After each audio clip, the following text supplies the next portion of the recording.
From the four corners of the earth and the far corridors of history. Dateline, World War II.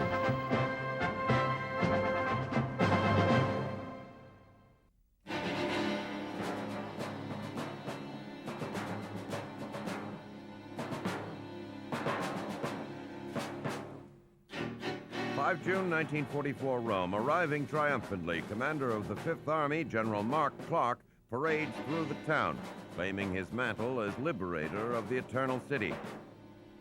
Clark's success in capturing Rome is a direct result of competition with his British and French counterparts.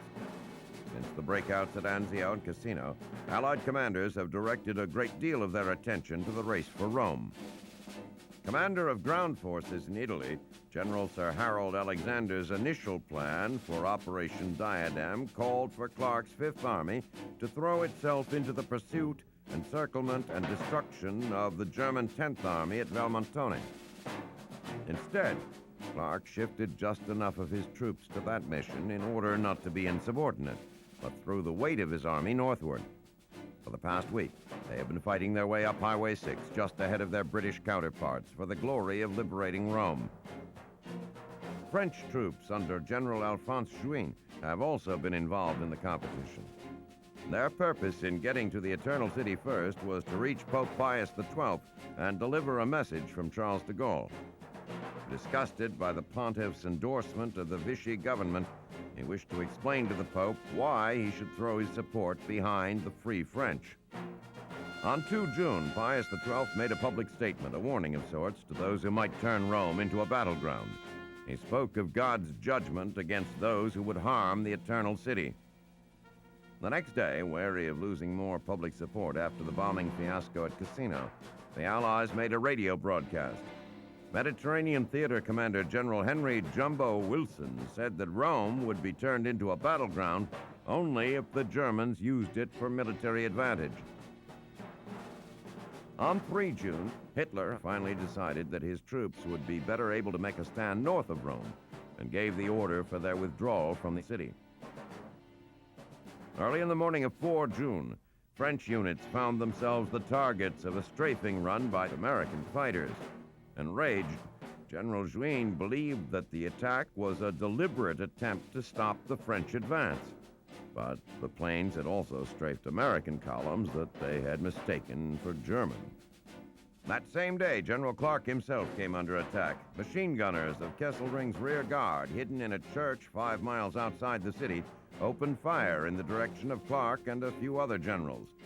The attack ended quickly, however, as the Germans were too far from the officers to truly pose a threat. On 4 June, the last German troops withdrew from Rome. Even as they trickled out of the north side of town, the Allies began pouring in from the south, transferring possession of the city almost without seeing one another. This triumphant arrival of Allied troops in an Axis capital, the first such event of the war, was greeted initially by only empty streets. As the troops continued to pour into the city, however, Roman civilians began to fill the streets, joyously greeting their liberators. The transfer is made official when Clark parades through the streets. Although he has succeeded in securing the first Axis capital of the war, it has been at a great cost. In refusing to pursue the 10th Army, Clark has passed up the opportunity to crush a large portion of Germany's strength in Italy in order to bask in the light of conquest. Ultimately, the importance of this strategic failure can only be measured when the value of the morale boost provided by the seizure of Rome has been determined. The city does offer a concrete sense of accomplishment, but there is a lingering sense that even though the Allies have their trophy, most of the battle remains to be fought.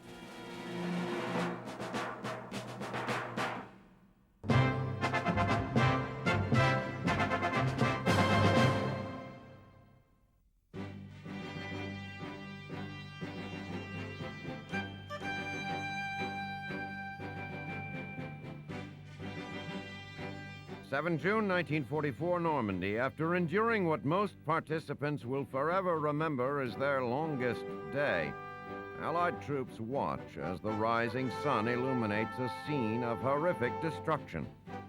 Beaches are littered with smoldering equipment. Bodies wash ashore in the surf. Fields and pastures are cluttered with broken remnants of gliders, and parachutes entangled in trees suspend their lifeless cargo in the wind.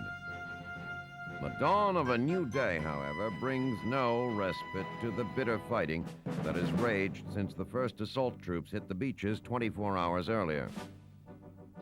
On the right flank, the Americans have had a harrowing night. Isolated units of the 82nd Airborne holding positions on the Merde River hang on by a thread. Having withstood continuous German counterattacks, they run dangerously low on ammunition and stand in desperate need of relief. Additional parachute drops and glider landings are ordered to help stabilize their position, but as yet there is no relief in sight. Indeed, supply problems are a major source of concern for 5th Corps commanders. Omaha Beach, the site of such a brutal fight yesterday, is so littered with debris that supplies barely trickle ashore. Navy personnel work feverishly to clear landing areas, but make little progress, and they are forced to direct traffic elsewhere. It is to the east, however, that the invasion faces its gravest threat. Here, the British, having had tremendous initial success, face increasing resistance by German armor. After finally convincing Hitler to release the reserve panzer divisions, General Friedrich Dollmann directed them to shield Caen and smash the British beachhead. As the panzers begin to arrive, the British drive bogs down. Hopelessly outgunned, the Sherman, Churchill, and Cromwell tanks stand little chance against the Mark V Panthers and Mark VI Tigers. Armed with deadly 88mm guns, the German tanks can pick off their opponents one by one without ever getting in range of the Allied guns. The German tankers, however, do not have all the advantages. Simply getting to the front has, for them, been an ordeal. Allied fighter bombers have a devastating effect on the German armor columns streaming toward the front. Roaming the skies almost uncontested, they maul the German convoys, making effective resupply and reinforcement virtually impossible. It has become a bitter joke in the German ranks that if you see a black plane, it is American. If you see a white plane, it is the RAF. And if you see no plane, it is the Luftwaffe. Especially effective have been Hawker Typhoons and P-47 Thunderbolts armed with anti-tank rockets. The rockets allow the pilots to attack the convoys from a safer distance and with greater accuracy than conventional bombs. Throughout the day, the battle rages as the Allies attempt to consolidate their front.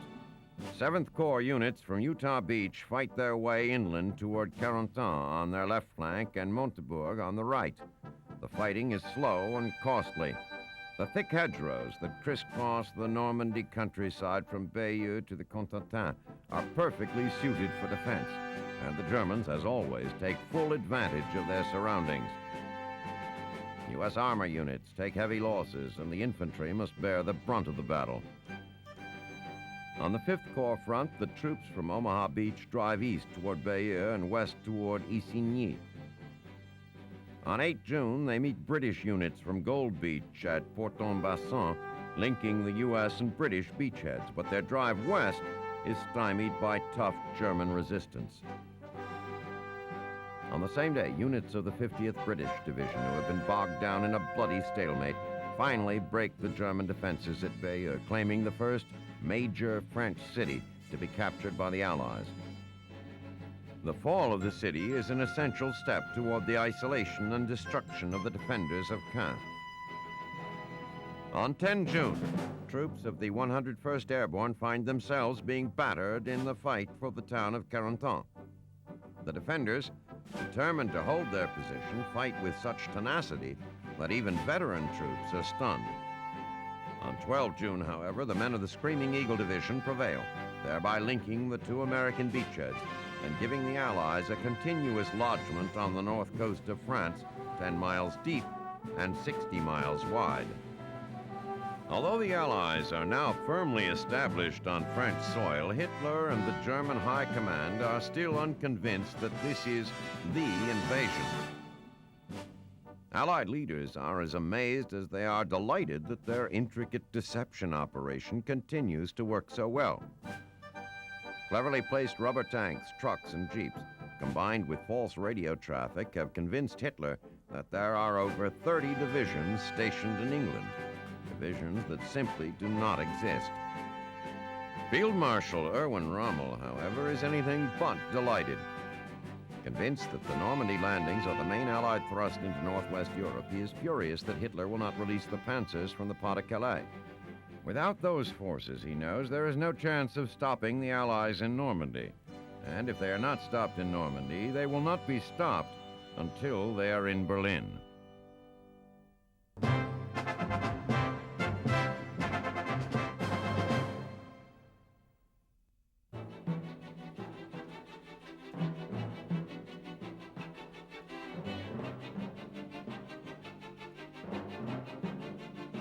7 June 1944, the Mariana Islands. Japanese troops are caught completely off guard by an overwhelming aerial assault by pilots of U.S. Task Force 58.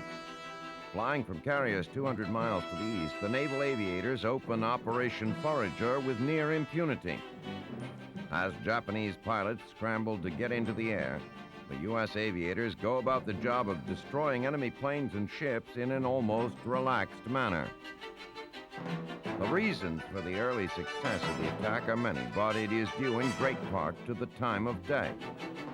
Most carrier strikes are launched in the early morning hours, but in order to increase his chances of surprising the Japanese on Saipan and Tinian, Admiral Raymond Spruance takes advantage of the exceptionally clear afternoon and launches the opening sortie of Operation Forager a day early. The product of 3 months of intense planning by Marine General Holland Smith and Admiral Spruance and Kelly Turner, Operation Forager is an offensive rivaled only by Overlord in its scale and complexity. Aimed at the capture of Saipan, Tinian, and Guam, Forager marks the first Allied attempt to break Japan's innermost defensive perimeter. Saipan's Aslito airfield is the first objective of Forager. Once taken, it will provide the U.S. Army Air Force an air base from which to launch its new B-29 superfortresses against Japan. Seizure of Aslito will also severely limit Japan's ability to patrol crucial sea lanes. The opening strike of Forager is catastrophic for the Japanese. By the end of the first day, 147 fighters, 3 warships, and 30,000 tons of shipping have been destroyed by the marauding American pilots. For the next 2 days, Task Force 58 launches an almost constant series of attacks against Saipan, Tinian, and Guam, destroying an incredible number of enemy planes. Japanese commanders in the Marianas failed to inform Tokyo of the magnitude of their losses. Realizing that they have been caught unprepared by a major Allied offensive, the Japanese command dispatches 2 fleets to help repulse the invasion. While aware that their ships are hopelessly outgunned by the American Armada, they assume land-based aircraft in the Marianas will be able to protect them. These land-based aircraft, however, no longer exist, leaving the fleet at a distinct disadvantage. On 14 June, in preparation for impending amphibious landings, U.S. battleships are brought to the fore to pound Japanese beach defenses on Saipan. Even as thousands of shells scream above their heads, underwater demolitions experts are hard at work searching for mines and blasting away coral to clear the way for hundreds of landing craft. On 15 June, men of the 2nd and 4th Marine Divisions land just north and south of Afetna Point on the eastern side of Saipan. The Marines anticipate a difficult battle against the island's 30,000 Japanese defenders, but a carefully timed final airstrike suppresses most opposition. Within 20 minutes, over 8,000 Americans are ashore, digging in. The Japanese, however, quickly regain their senses and begin pounding the beachheads. Amidst this din, the landings continue, but further advance proves virtually impossible.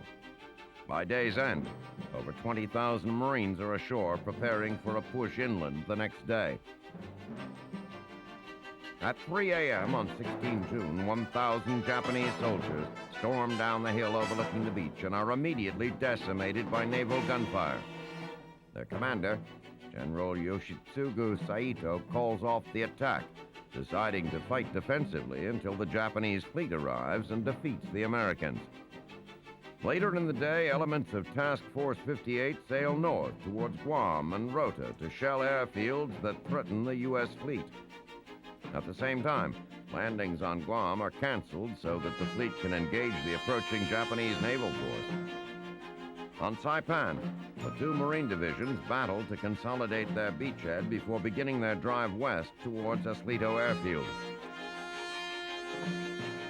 Meanwhile, Task Force 58 has begun its deadly game of cat and mouse with the Imperial Navy. Aware that his primary responsibility is to protect the landings on Saipan, Spruance gambles that the Japanese are more anxious to engage his force than smash the beachhead, and he sails away from the island, hoping to draw them into a decisive engagement.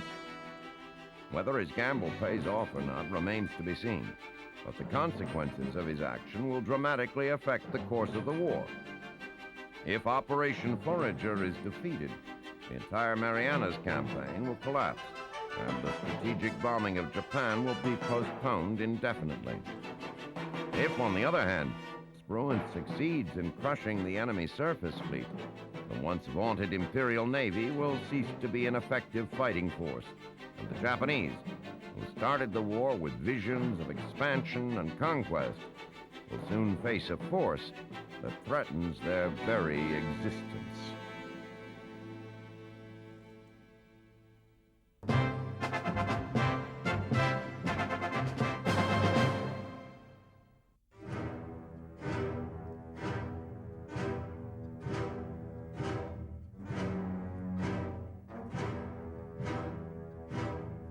June 1944, Pas-de-Calais. From a handful of carefully concealed launch sites along the English Channel, the Luftwaffe launches the first of Nazi Germany's secret vengeance weapons toward England. A jet-powered, pilotless aircraft, the V-1 can deliver a nearly 2,000-pound warhead to a target 600 miles away. The British have known since 1939 that the Germans were working on unmanned missile bombs. In 1943, a sharp-eyed intelligence researcher inspecting reconnaissance photos reported a test of what she called an airplane without a cockpit. Alerted that the Third Reich's secret weapons might be moving from drawing board to battlefield, the Allies began a close inspection of thousands of intelligence photos. They soon uncovered unusual military installations under construction at Patton on the French coast, and later all along the Pas-de-Calais. Though the Allies knew little of the weapons' specifics, in December 1943 they launched Operation Crossbow, a series of airstrikes designed to cripple V-1 testing, manufacture, and launch sites. Hitler ordered the facilities rebuilt, believing that his V-weapons would turn the tide of the war. He insisted that their impact would be more strategic than tactical, disheartening the long-suffering British by reviving the nightly air raids on London. The British, who demonstrated early in the war that they could take all the Luftwaffe could dish out, proved immune to the Nazi bombast, choosing to believe the Allied command's assurances that Operation Crossbow had eliminated the V-1 threat. What the Allies didn't know was that far from destroying the V-1 program, Crossbow had merely forced it underground. Manufacturing plants and weapons storage and launch facilities disappeared from aerial photographs, not because they had been destroyed, but because they had been moved and carefully camouflaged. In fact, by April 1944, there were more than 1,200 V-1s and 7 launch sites ready and waiting for Hitler's order to attack. Within hours after the Allied invasion, he instructed the Luftwaffe to unleash the V-1s on Target 42, the Nazi code for London. The continual D-Day bombing, however, caused enough damage that it took 6 days to prepare the attack. During that time, the Allies grew more confident that their anti-V-1 strategy was working. Allied planners were, in fact, so confident that they shelved without action a report received immediately after the invasion that the Nazis were moving V-1s by train to launch sites. On the opening night of Hitler's Vengeance War, the Nazis managed to prepare and launch 11 V-1s. 4 of the bombs nose over and crash almost immediately. 2 others simply disappear over the channel. The British take some notice, however, of the other 5. Reports roll in of mysterious weapons exploding in the Thames estuary, and one destroying a railroad bridge, killing 6 people. On 13 June, Winston Churchill, after reading intelligence reports underestimating the V-1's range and speed, announces to his cabinet that the Nazis' secret weapon is an empty bluff. In Germany, Hitler is livid. He orders another attack, much larger, to be launched as soon as possible. It comes the night of 15 June. The Nazis open up with a barrage of more than 300 V-1s, of which 73 land on London. The enormity of the attacks rocks Churchill from complacency. He pronounces the new threat a burden perhaps heavier than the air raids of 1940 and 1941. The RAF reassigns bombers to Operation Crossbow. The people of London, who had thought themselves hardened, once again find themselves tested against the sudden and arbitrary violence of modern warfare.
(17 June 1944, Saipan.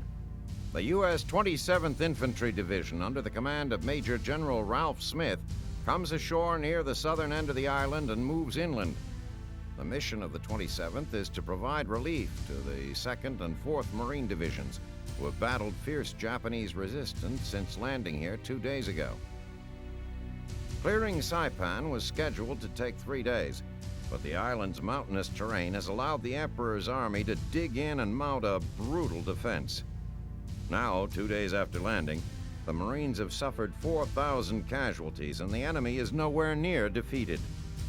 It is clear to all that Allied intelligence has badly underestimated the number of Japanese on the island. As quickly as the fresh Americans come ashore, they are hustled to the front. The following day, they are thrown into battle alongside the 4th Marine Division and begin driving toward the primary objective of the invasion of Saipan, Oslito Airfield. The battle for the airfield is savage, in large part because both sides realize what is at stake. If the Americans take control of the site, the innermost circle of Japanese defenses will have been breached, and U.S. B-29s will be within striking distance of Japan itself. Accordingly, Imperial forces, though outnumbered, cede nothing. The 27th pay for every inch they take, but by the end of the day, the airstrip is in Allied hands.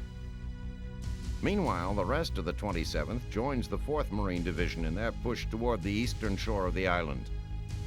Before the day is through, they reach Magicienne Bay, driving a wedge between enemy forces in the south and those in the north. For the next several days, the men of the 27th consolidate their positions and struggle to clear the southern part of the island. Marine Lieutenant General Holland, Howlin' Mad Smith, overall commander of the Saipan invasion force, becomes increasingly dissatisfied with the Army commander's plodding approach to battle. As far as Howlin' Mad is concerned, the clearing of the southern sector is taking much too long. Explanations citing inaccurate intelligence and the fact that the 27th's artillery had yet to be brought ashore matter little. The Marine General wants results, not excuses. And for the moment, his mood matches his nickname. By 22 June, most of the 27th has shifted north to a position between the 2nd and 4th Marine Divisions, and the Americans begin clearing the northern half of the island. Though it is clear the Japanese cause on Saipan is lost, commanders order a suicidal defense, holding hillside emplacements to the last man and the last bullet. After 2 days of fighting, the Marines are making progress while the Army continues to struggle. The American line is beginning to resemble the letter U, with the 27th at the base. The imbalance is beginning to cause some serious grumbling among the Leathernecks.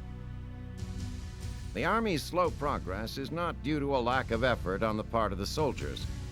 Moving up the center of the island, they face two serious geographical obstacles: a valley, the hills around which are bristling with enemy machine guns and mortars, and a heavily wooded escarpment that is proving to be an ideal defensive position for the Japanese.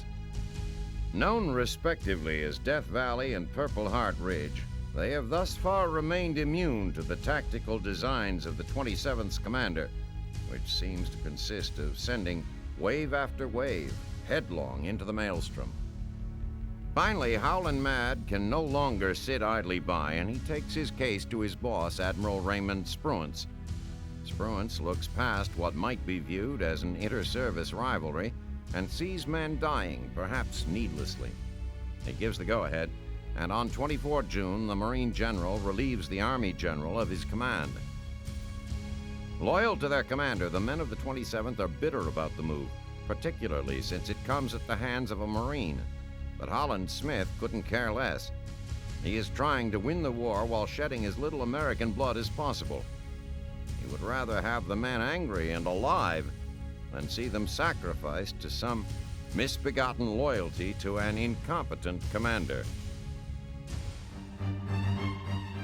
17 June 1944, with the Allied invasion force pushing off the beaches and through the German lines, Adolf Hitler and his top generals gather in Soissons, northeast of Paris. The topic? How best to defend against the burgeoning Allied presence on the continent. Field Marshals Erwin Rommel and Gert von Rundstedt are adamant in their belief that Normandy is lost. The only sane course is for the German army to fall back, regroup, and prepare a counterattack. Hitler disagrees. Despite the fact that shipload after shipload of troops and material are pouring onto the Normandy beachhead, he remains convinced that the main Allied invasion will come at the Pas de Calais, 200 miles east of the actual invasion site. Rather than allowing his generals to resituate their armies, he insists they stay where they are and accuses all who disagree of cowardice and treason. At the Normandy beachhead, the onslaught continues. American troops push inland from Omaha Beach toward the towns of Saint-Lô and Corentin. Their capture begins the process of isolating the Cotentin Peninsula and the port of Cherbourg. Despite fanatic German resistance, by 18 June, the American 9th Division has pushed far enough west to cut 3 German infantry divisions off from their parent unit, stranding them on the peninsula. At the same time, the American 4th Division moves up the peninsula's eastern coast, sealing the Germans' only avenue of escape. What Allied commanders hope will be the final assault on Cherbourg begins on 22 June, when the RAF and Army Air Force begin softening up the city. First come waves of Mustangs and Typhoons, strafing and firing rockets into German defensive outposts. Behind the fighters come B-26 Marauders, medium bombers that swoop in swiftly and are gone before the German anti-aircraft gunners can home in on them. With Hitler's orders ringing in their ears, the German generals throw everything they have into the battle. German ack-ack gunners hold up under withering attack, knocking down 38 Allied fighters and one of the bombers. The Allies counter with an artillery barrage of their own, silencing the German 88s and allowing the Allied aircraft unfettered access to the German positions.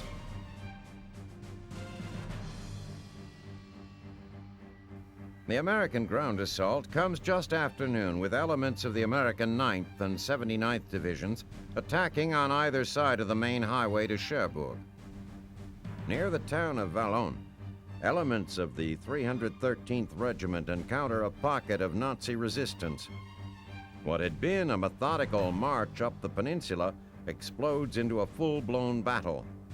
A textbook flanking maneuver by the American 3rd Battalion shatters the German line. Though the German cause on the peninsula is clearly doomed, the trapped Nazis fight fiercely to hold their ground.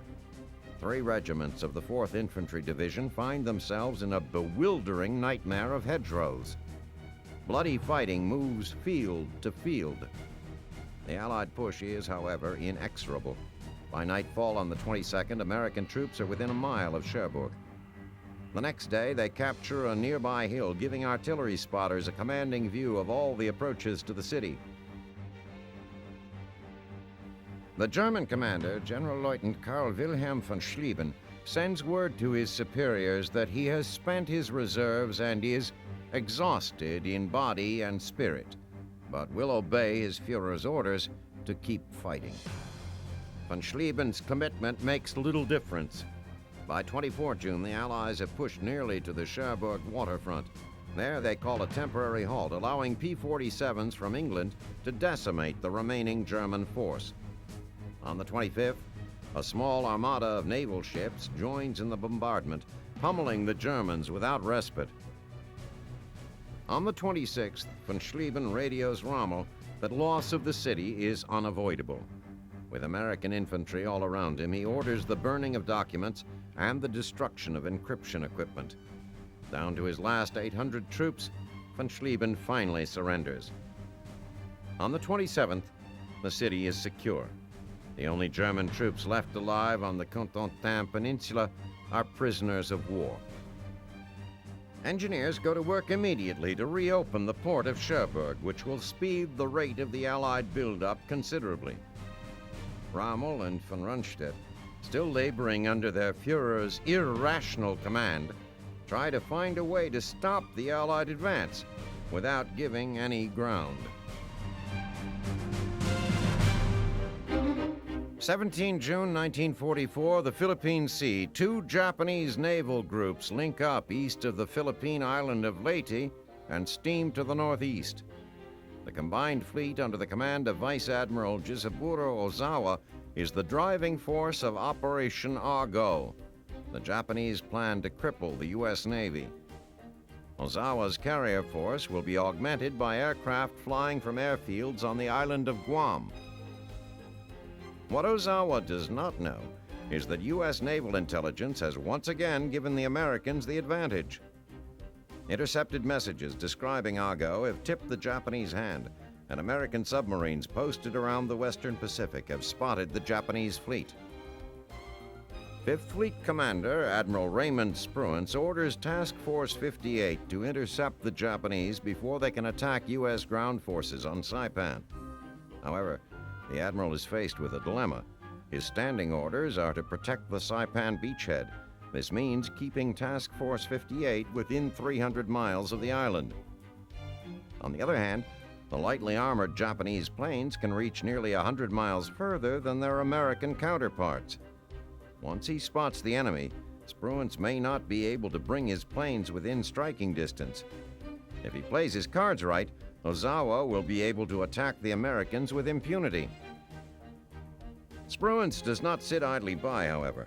On the morning of 19 June, his Avengers and Hellcats hit the airfields on Guam.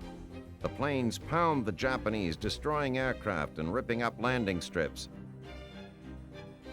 By the time the Americans are through, the threat from Guam is, for all intents and purposes, zero. Ozawa, however, hears nothing of that. The commander on Guam not only fails to report the destruction of his airplanes, he inexplicably radios that they're currently inflicting heavy damage on U.S. warships. As American pilots return to their carriers, Task Force 58 Commander Vice Admiral Mark Mitcher is informed that the Japanese fleet has been located 300 miles away, outside the range of his fighters.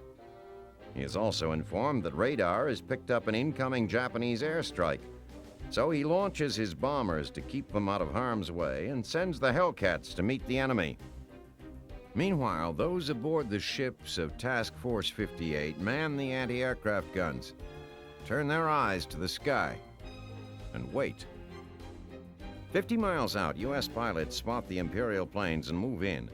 Overall, the Americans enjoy a numerical advantage, but this turns out to be less of a factor than the skill of the pilots.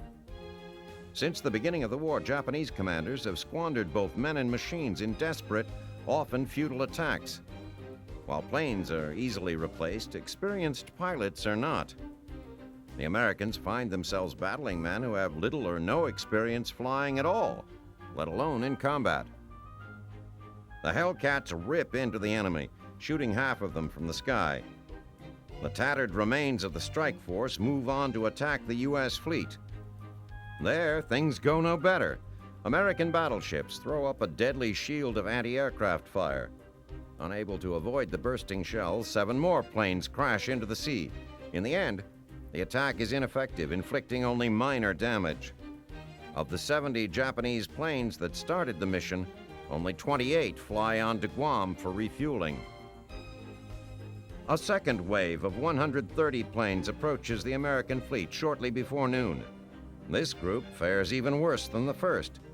Between the skill of the U.S. pilots and the accuracy of anti-aircraft gunners, 99 planes tumble from the sky. 2 subsequent strike forces suffer much the same fate. Ultimately, only 100 of 430 Japanese carrier-based aircraft survive what American pilots have begun to call the Great Marianas Turkey Shoot. Despite the overwhelming success, Spruance is frustrated. He knows he has the enemy on the ropes, but his strict interpretation of his orders has kept him too far away to land the knockout punch. By the following day, he can no longer resist and finally orders Mitcher to pursue the enemy. However, by the time they are spotted, they are at the extreme end of his fighter's operational range, and it is so late in the day that the pilots will have to return and land in darkness. Nevertheless, the chance to strike a blow against a helpless enemy is too great to pass up. Mitcher launches the strike. When the Americans reach their target, they find an enemy already reeling. U.S. submarines under orders to shoot first and report later have already sent 2 of the 9 carriers to the bottom. Ozawa orders what is left of his planes to the defense. Of the 80 that get airborne, 65 go down in flames. Short on fuel and sunlight, American bombers pounce on the first ships they see, sinking 1 carrier and 3 tankers, as well as damaging 4 other ships before flying off into the sunset. Despite the resounding victory, Spruance is unhappy with the results of the previous day's battle. The attack, while successful, is not the death blow he had hoped for. In addition, fewer than half of the pilots who flew off the day before returned safely. Of those who survived the battle, many lost their way in the night. Still others ran out of fuel and were forced to ditch in the dark waters of the Pacific. Some are rescued, others are not so lucky. By the time recovery operations are completed, the Japanese have made their getaway.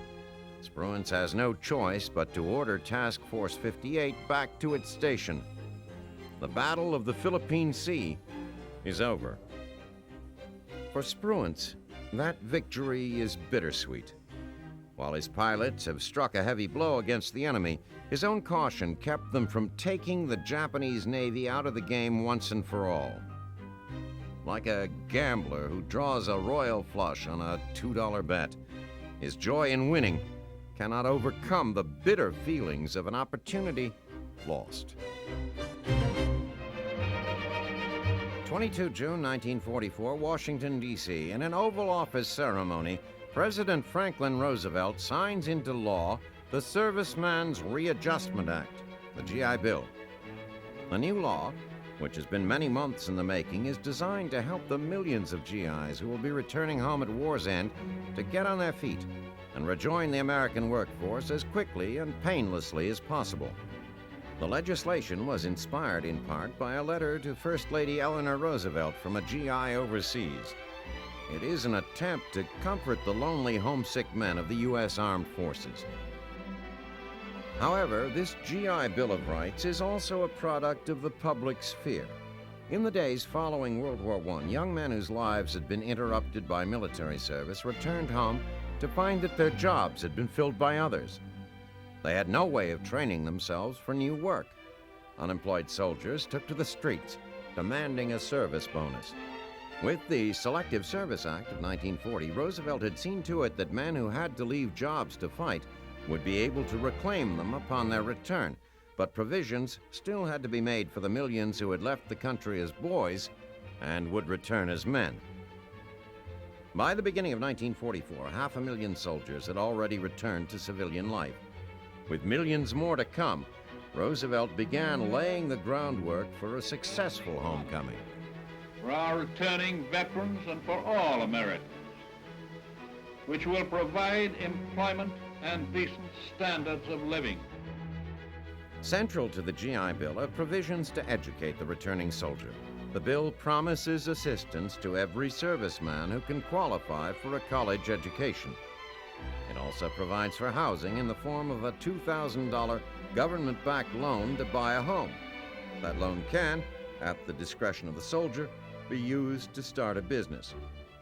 While most appreciate the generosity of the law, many lawmakers have campaigned against it. Republicans, still fighting the social programs of Roosevelt's New Deal, refused to support any bill which smacked of social engineering. Some feared that the bill would subsidize the lazy at the expense of the hardworking. A bloc of segregationists objected to government payment to black GIs. Still others feared the influence of liberal college professors on innocent American minds. Roosevelt, however, threw his considerable political weight behind the bill, building widespread and vocal support for it and carefully steering it through the Congress. Now that it is law, the American soldier can rest a bit easier knowing that while his present is fraught with peril, his future is secure.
21 June 1944, QC, Italy. Allied armies find themselves facing the Albert Line, yet another German defensive line in the mountainous center of the country. The weeks of fighting since the fall of Rome have yielded rapid advances, despite stiff German resistance. Those gains go largely unnoticed. International attention is riveted instead on the invasion of France, rendering the campaign in Italy, popularly and militarily, secondary. The Albert Line is little more than a string of pillboxes and men spanning the peninsula, mid-calf on the Italian boot. It is not intended to be impenetrable or permanent. Rather, it has been created as a holding measure. Although the German High Command realizes that Italy is something of a lost cause, it still serves a crucial strategic function. By continuing to contest every hill and river valley, they're tying up vast stores of Allied manpower and equipment that would surely break their backs if thrown into the fray in France. During the week it takes the Allies to pierce the Albert Line, many of their most seasoned troops are pulled off the Italian front in preparation for Operation Dragoon, an amphibious assault in the south of France. Despite the departure of combat veterans, Allied commanders in the Mediterranean continue to push for major gains. General Mark Clark's Fifth Army drives toward the town of Leghorn on Italy's western coast. A port city, Leghorn will be essential to the supply of troops as they fight their way through northern Italy. After securing the city, the Allies will be able to move on Pisa, the jumping-off point for an assault on the Gothic Line, a defense far more daunting than the Albert. Central to this effort is the British Eighth Army, which is driving up the center of the country in the direction of Florence. Their progress is crucial to push the entire front back and to protect the Fifth Army's right flank. They are slowed, however, as they approach the region around Arezzo, where the Germans mount a stout defense. On 30 June, the British come upon German positions miles south of the city and begin fighting their way over the mountainous terrain. It takes 2 weeks of hard combat, but by 14 July, the 8th is in a position to launch a formal attack on Arezzo itself. Within 2 days, the city falls as the Germans withdraw towards the Arno River. By 17 July, American troops have made swift advances along the Tyrrhenian coast, having captured the towns of Pignano, Poggibonsi, and Volterra. The Fifth Army now has Leghorn within striking distance. Allied ships clearing mines off the coast convince Nazi commanders that there is an Allied amphibious assault on the way. In fact, there is no such assault planned. Nevertheless, the Germans begin concentrating their forces just north of the city.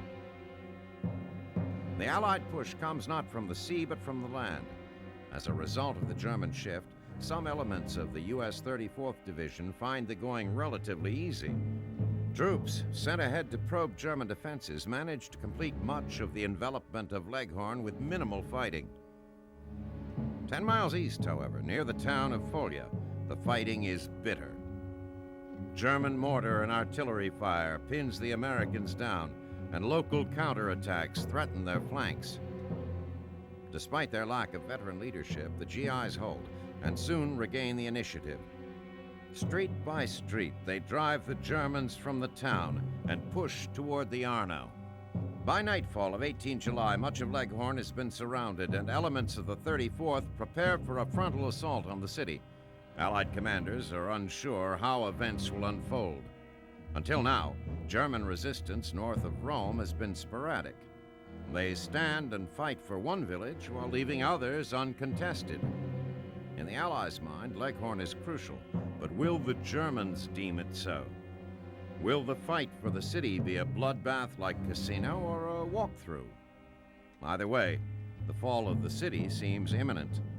Only the cost remains to be determined.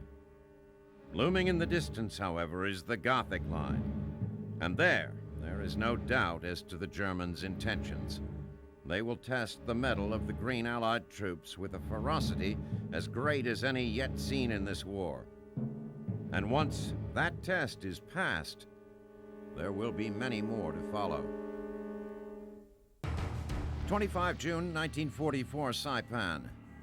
After nearly a week of intense fighting, the 2nd Marine Division is poised to take the summit of Mount Tapocho, the highest point on the island. Japanese commanders, aware that they will be neither reinforced nor rescued, have nonetheless ordered an all-out defense of the island. They exhort their men to die for the glory of the Emperor and to take as many U.S. soldiers with them as they can.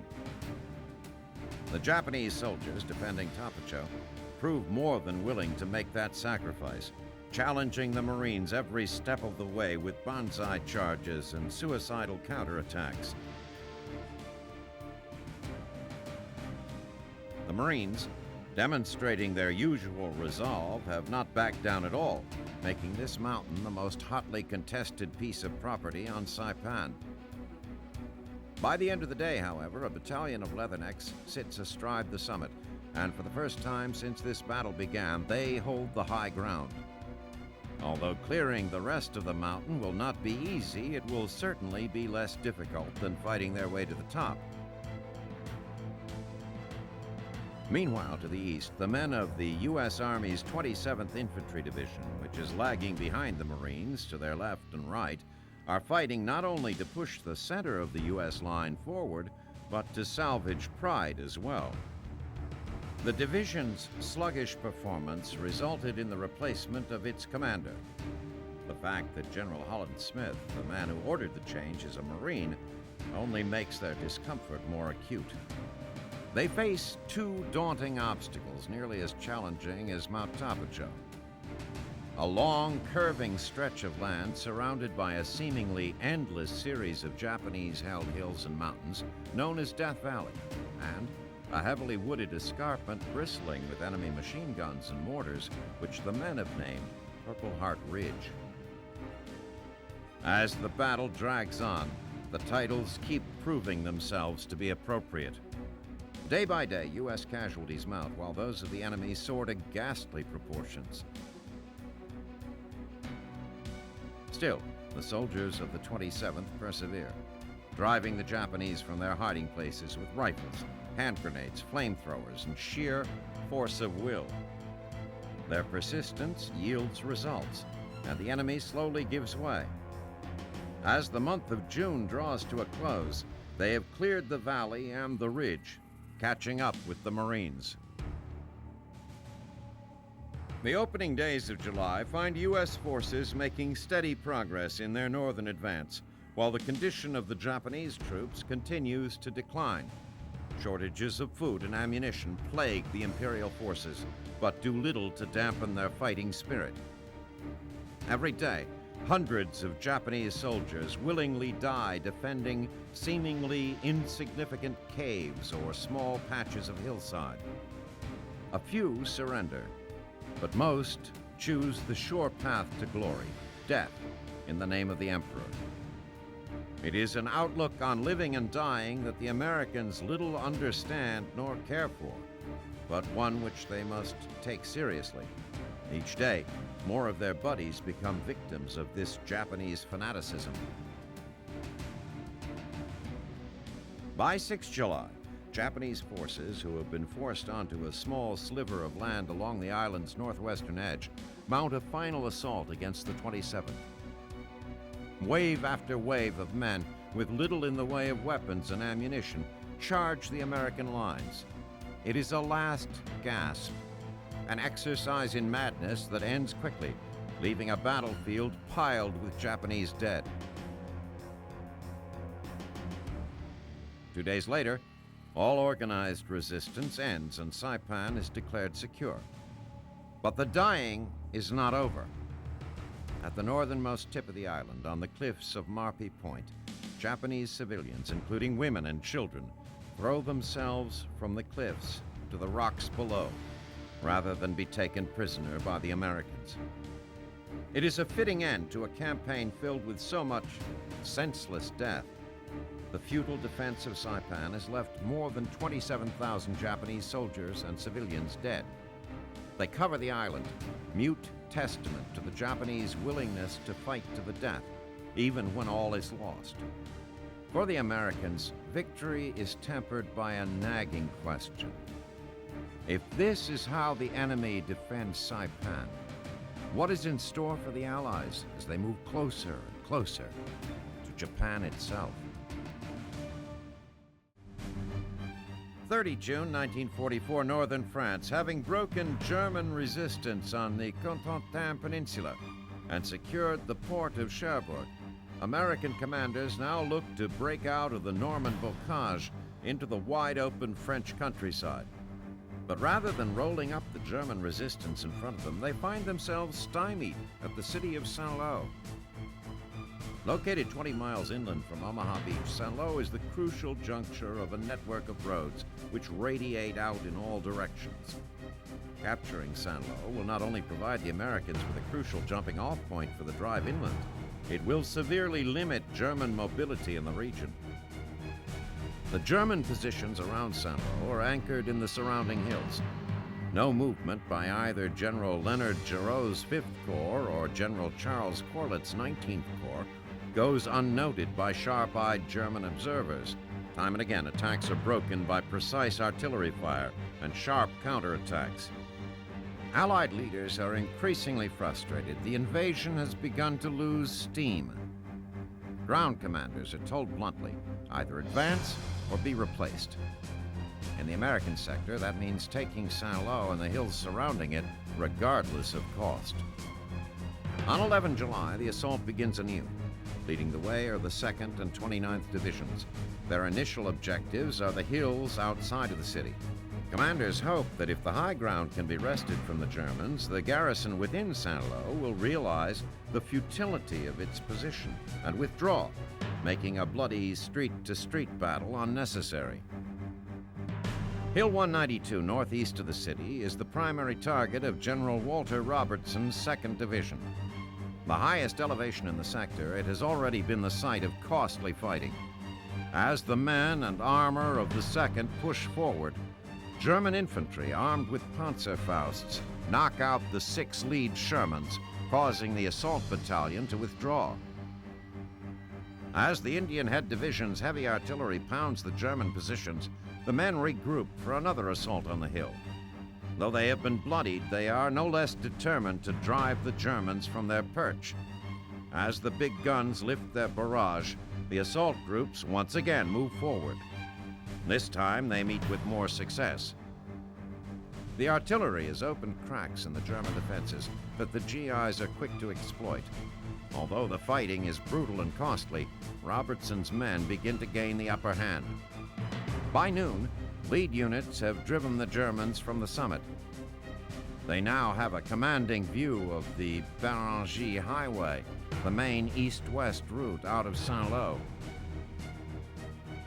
Meanwhile, to the west, troops of General Charles Gerhardt's 29th Division find themselves in a brutal fight for Hill 122, just north of town. Time and again, infantry charges are repulsed by German artillery and mortar fire. By sunset on the 11th, the 29th has sustained over 500 casualties. Again on the 12th, the men of the 29th try without success to dislodge the Germans. They are again stopped cold. Casualties mount at such a rate that Corlitt has no choice but to call off the attack. It seems apparent to Allied commanders that the Germans have no intention of giving up Saint-Lô in favor of a strategic withdrawal. In fact, the word has come down from Der Führer himself: hold the Allies in Normandy until the Luftwaffe and Kriegsmarine sever their supply lines. Many veteran Wehrmacht commanders believe this strategy is foolhardy. Those bold enough to voice their disapproval are immediately subject to Hitler's wrath. Foremost among these is Commander-in-Chief West, Field Marshal Gert von Rundstedt. On 2 July, he was relieved of command when he was audacious enough to advocate a German withdrawal from Normandy. By sacking von Rundstedt, Hitler has removed the man viewed by many in the Allied command as Germany's best officer. He instead has played his cards in an all-or-nothing gamble in Normandy. If he is wrong, if the Allies can break the Wehrmacht in northern France, there will be nothing standing between them and a wide-open romp to the fatherland. 28 June 1944, Chicago. There may be no more distinctly American spectacle than a political convention.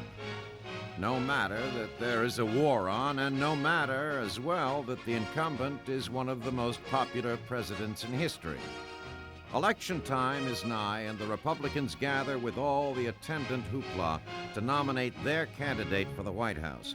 On the first ballot, the Republicans select New York Governor Thomas Dewey. The designee, ensconced in the governor's mansion in Albany, accepts what many see as a death sentence with characteristic confidence and a salesman's smile. It seems the man actually wants the job. Dewey could, of course, have avoided running against Roosevelt. A year before the convention, Wendell Willkie had been the frontrunner. Willkie ran against Roosevelt in 1940. In that election, Republicans had actual issues with which to pummel the president: the Great Depression and the looming World War. Willkie lost by 20 percentage points. Since then, Roosevelt has transformed the process of electioneering primarily through the use of radio. FDR is the prototype for a new kind of politician, one who connects directly with the people through the mass media. While he has not eschewed the more traditional whistle stops and parades, he has rendered them largely a sideshow, outclassing a generation of politicians who are either too hot or too cold for the mass media. Wendell Willkie, for example. Faced with a popular incumbent who is a master of mass media, the Republicans turn to the issues. It is an uncomfortable thing attacking a president with millions of soldiers fighting overseas and the whole country sacrificing for the war effort. Party power brokers, like everyone else, profess their loyalty to the president. They admit that FDR has proven himself a master diplomat, moving the United States from the diplomatic backwaters to the leadership of the free world. They also have no complaint about the conduct of the war. On all fronts, the Allies are making astounding progress. The Republicans are left with three issues: their bitterness over the New Deal, a creeping unease that once the war is over, the Great Depression will return, and the fact that Roosevelt is growing really old. It is not the kind of platform likely to carry the milquetoasty Willkie to victory. So it was for Dewey to wrest control of the party from the Willkians. Willkieites? Willkieistas? Dewey sewed up the nomination before the convention convened by calling in political chits and hitting the mainstream Republican hot buttons. Bitterness over the New Deal, fear of a post-war depression, and Roosevelt being really old. So, on the first ballot, the Republicans give the nod to Dewey, saying basically, you want it? It's all yours. Several weeks later, on 21 July, also in Chicago, the Democratic Convention, to no one's surprise, nominates Roosevelt for an unheard-of fourth term. Called by the Republicans the tired old man in the White House, when he receives word of the nomination, he is, in fact, a tired old man in San Diego, heading for Pearl Harbor and a meeting with Douglas MacArthur. Accepting the nomination, Roosevelt promises to win the war and win it quickly. He also introduces the country to his new running mate, a little-known senator from Missouri named Harry Truman. And so the games begin, another of the quadrennial follies that is American democracy made manifest. Roosevelt is acting presidential, hiding his declining health behind a facade of official appearances and orchestrated media events. Dewey runs frenetically around the country, smiling his eerie smile and reminding everyone that he is bitter about the New Deal, fears a return of the Great Depression after the war, and thinks Roosevelt is really old.